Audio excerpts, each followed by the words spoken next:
Welcome to Forward with NACCE, Inspiring Entrepreneurial Action, a podcast that shares the stories of everyday entrepreneurs, entrepreneurial leaders, and the communities that support us.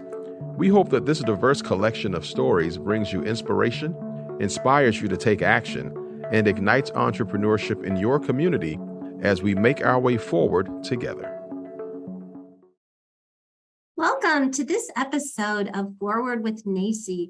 Today we have a returning guest, Dr. Angela Long, who is the Chief Engagement Officer at Tallahassee Community College in Florida. And we have so much to talk about. So let's just jump right in. And I'm going to call you Angela.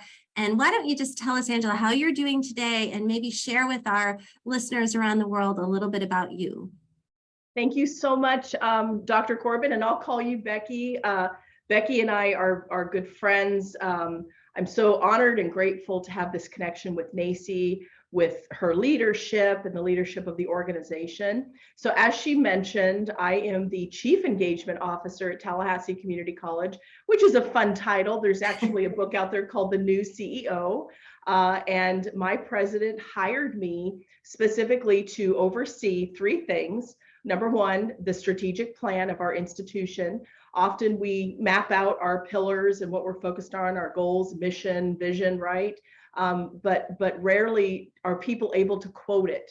And so how do you tell your story? Is the mission of your work, embedded in the heart, not just the heart of the person, as some of the people at the top with administration, the executive leadership, but everyone from the frontline worker, do they know the mission of the college, the vision, the strategic plan? It shouldn't be something on a piece of paper or, on a website.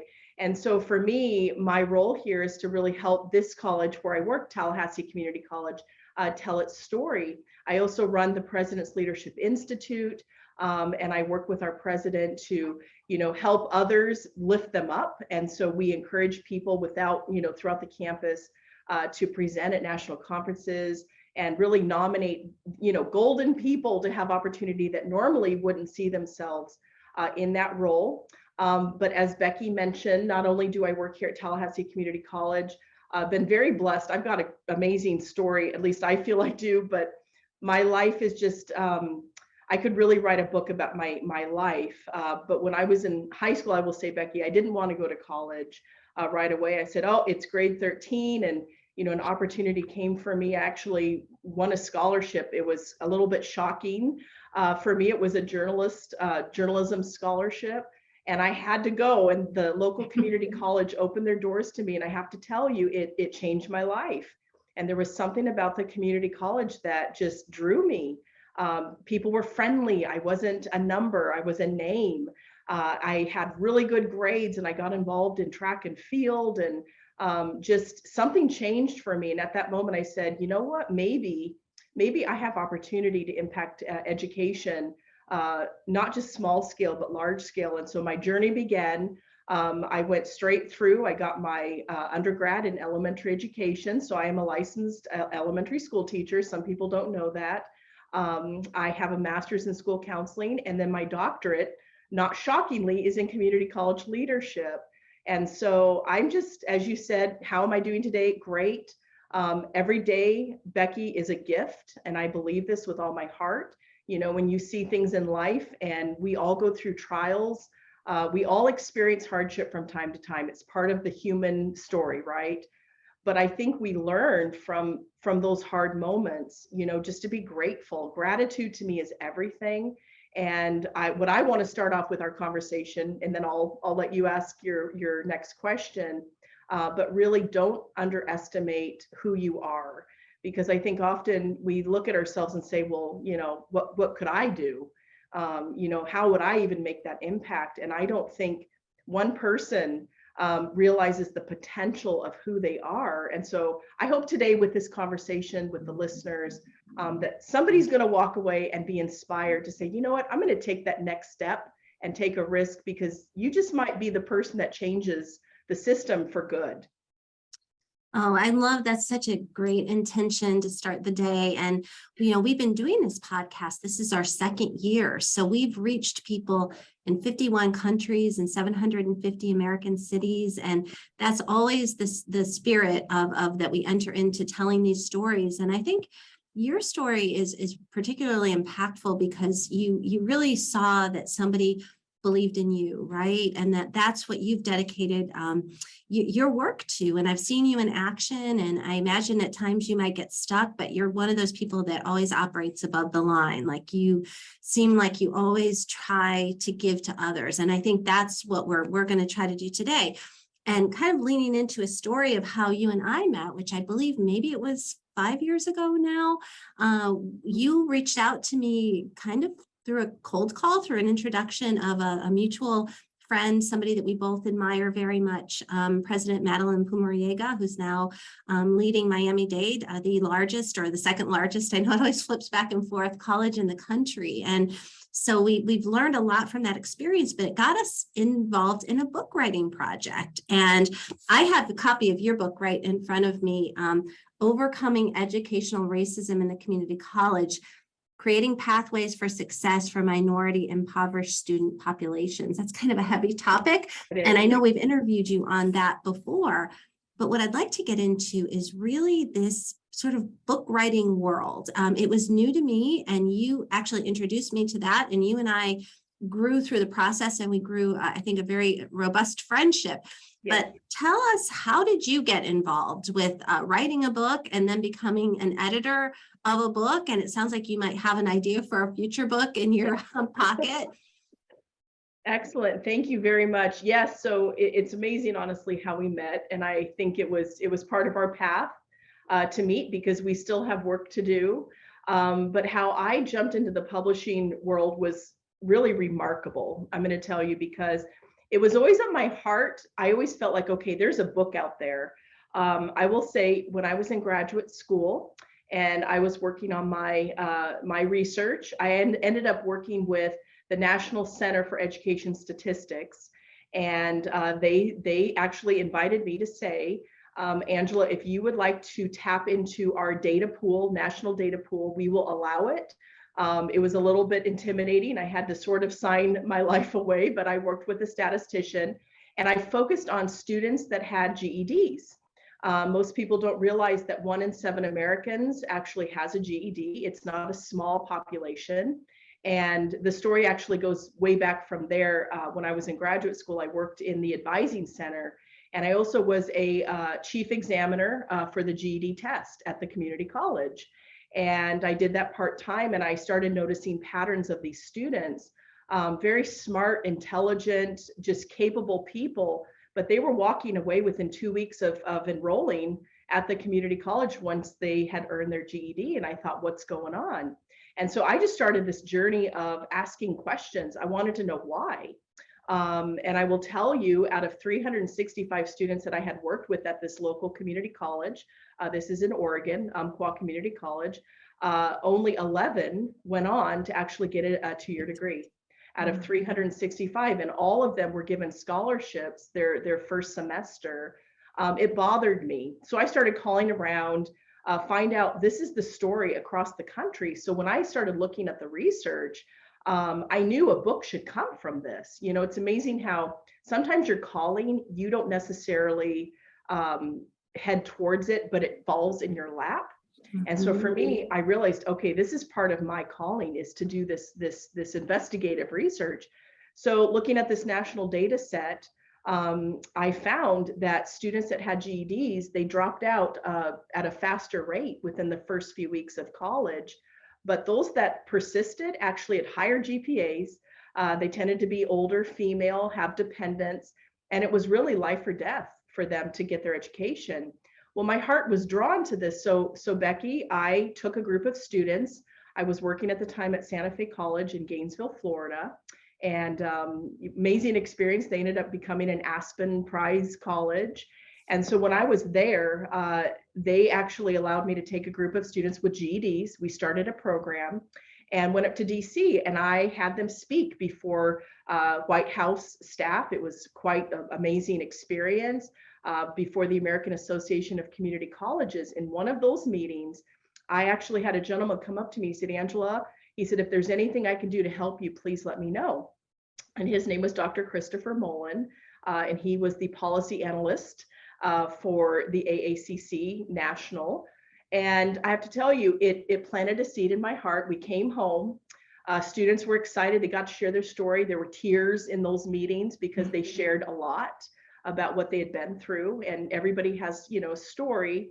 And so I actually went back and met him not long after. I flew up to DC and we talked, and I said, Dr. Mullen, I want you to know I have a book on my heart. And I said, I'm here to ask, would you be willing to co-author a book with me? And can I tell you, Becky, he said immediately, he said, yes, I would love to. Honestly, my mouth dropped. I thought, wow, that was a quick response. Well, come to find out, his sister had a GED, and this was near and dear to his heart. He said, Angela, I have the data we need to do this book. So we started working, and I contacted researchers all over the country. I contacted individuals, you know, that had a story, students. And the first book, we said from start to finish, we're going to do this in 1 year. In 1 year from the moment we had met, we had that book published. And the first publisher I talked to, I'm going to tell you, this is bold, but you know me, I'm fairly bold. I'm not a wallflower. It was at Stylus Publishing, and the publisher, John, he said to me, when we met, I said, well, you know, Mr. Von Noring, I said, with this book, here it is, because I had already gathered the chapters. I had my authors. Well, Becky, nobody really does that. When you go to a publishing company, you have a proposal, you put it together. Well, my book was pretty much written. We had done the work because I knew what needed to be in it. And he said, well, this is not common. He said, but I'm going to tell you, I'm going to go ahead and we're going to publish this book. I think there's value in this book. He said, but you did it backwards. He said, normally you propose it, then we accept it. And I said, well, listen, either take it or leave it, because this is the book. I know that's bold. But that first book was called America's Forgotten Student Population. And it was about students with GEDs. That launched me, I'm going to tell you, into the next book. And so I met with John, our editor, who helped edit the book. I was co-editor of the book, but the one that actually helps with the publishing process, Susan, she was out of New York. And so we met in DC. John is from England, and here we are in a French restaurant. And we actually pitched to him, you know, there's a value in not just doing another book, but maybe doing a series. And it was in that lovely luncheon that we had this conversation. He said, I love it, let's do it. And so at that moment, I stepped into a role to be co-editor of a national book series called Innovative Ideas for Community Colleges. So you see, you take one step and all of a sudden the next door opens, and then the next door opens. It was just remarkable what was unfolding. I actually left my role working at Santa Fe College. I was a coordinator of student leadership and activities. So I was an advisor to student government, but I knew I had to do this. And so I was teaching on the side, and I was working on these books. And as I started talking with people, Becky, across the country, I'm looking at the numbers of students of color, students in poverty. And, you know, I talk about the dropout rate amongst high school students, and then they earn a GED.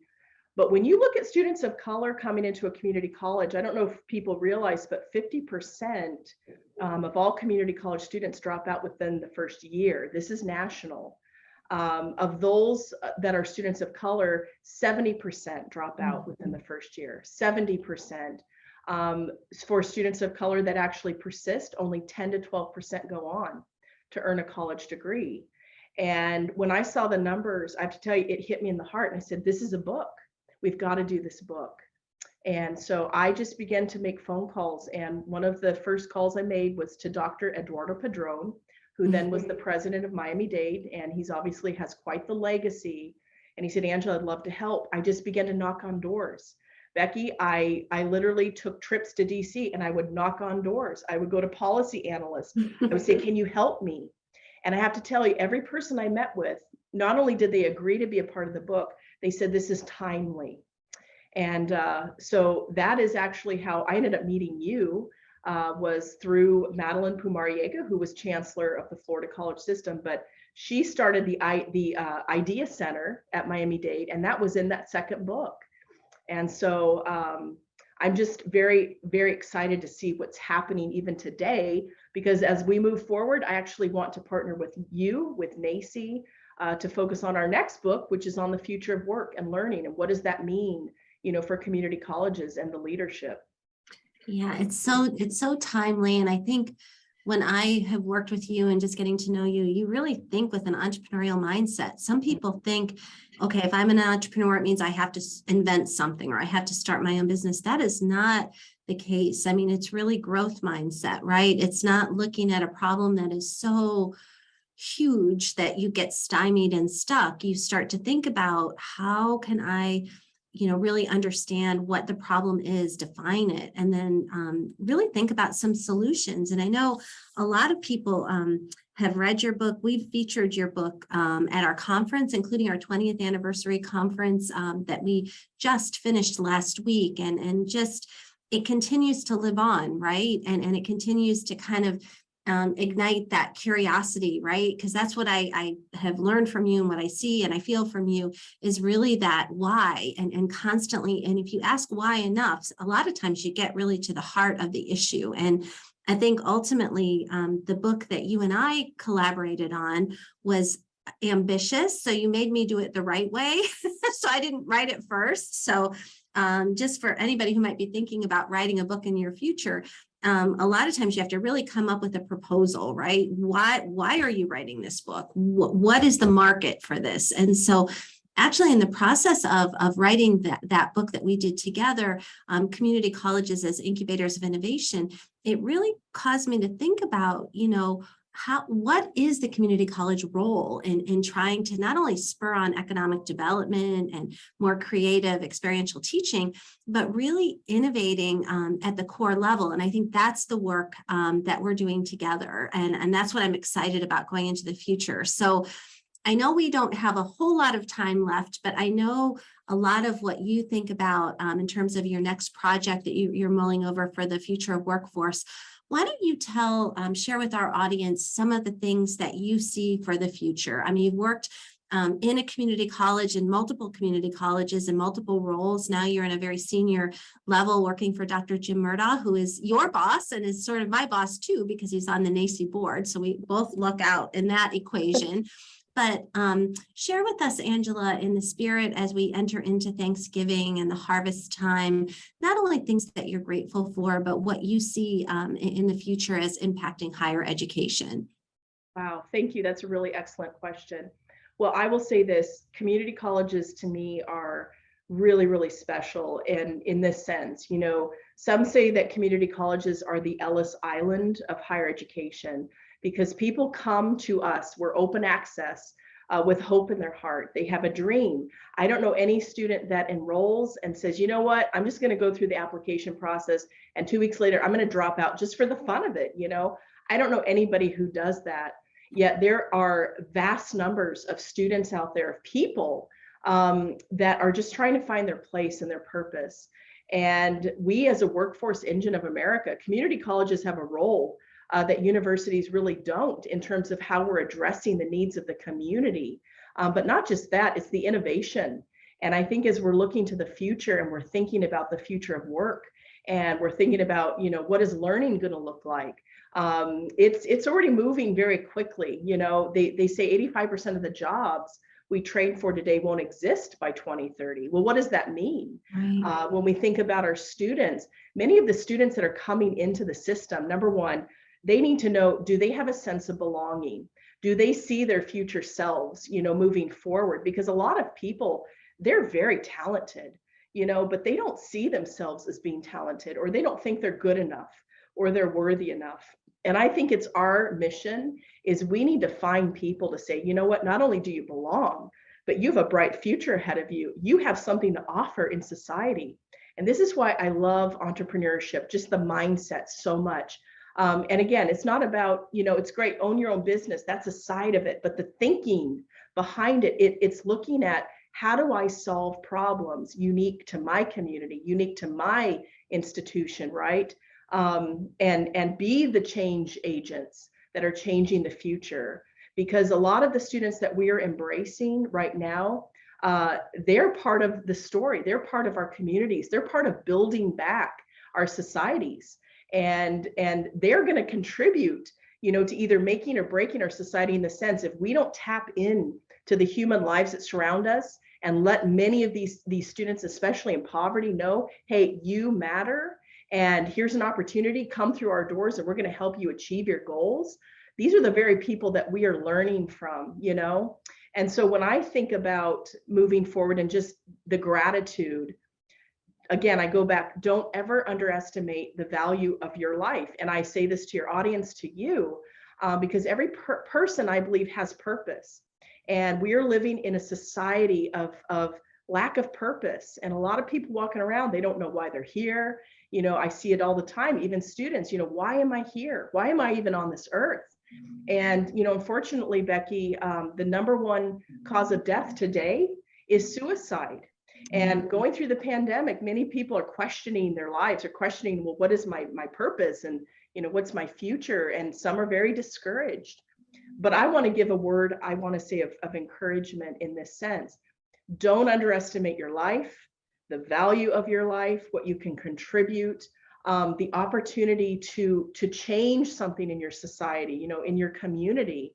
And what's even more powerful is this. I believe if we gather enough people, the right people in the room, and you have that synergy, imagine what we could do. Because my dad has always said to me, it only takes one person, to change a system, a nation, for good or bad. But it could be you, Becky. You don't know what you could do nationally, or any one of the listeners here. Maybe somebody on this podcast that's listening, you're going to write a book that's going to be transformative to education. And I encourage that. So I guess my closing message is this: every day, be grateful. We're walking, we're for those that can walk, some can't. But the fact that you have breath in your lungs, the fact that you are able to express, gratitude, it's everything. And so I just want to encourage all of us to, take the next step. Why not write another book? Why not knock on that door? Why not call upon this leader in education or at the government level to say, hey, let's work together? Because if you don't ask and you don't knock, it won't open, whether you do anything, because nothing's going to change if you don't even try. And so I'm one of those people, as Becky, you are. I believe we need to really seize the day. And I'm just grateful for people like you. I am grateful for, my president, the people I work with, because at the end of the day, work's going to always be there.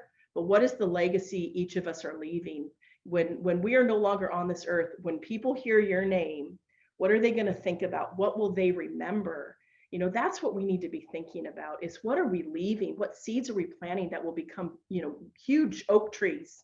And we may not see, I will say this, we may not see the value of our work overnight.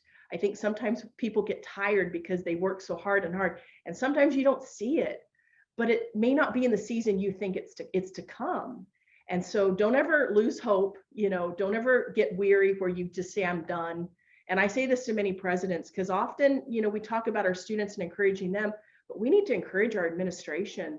This is an interesting time. Don't you agree? I mean, I do. Because that's, when you get into those jobs, I think a lot of presidents, it's very lonely.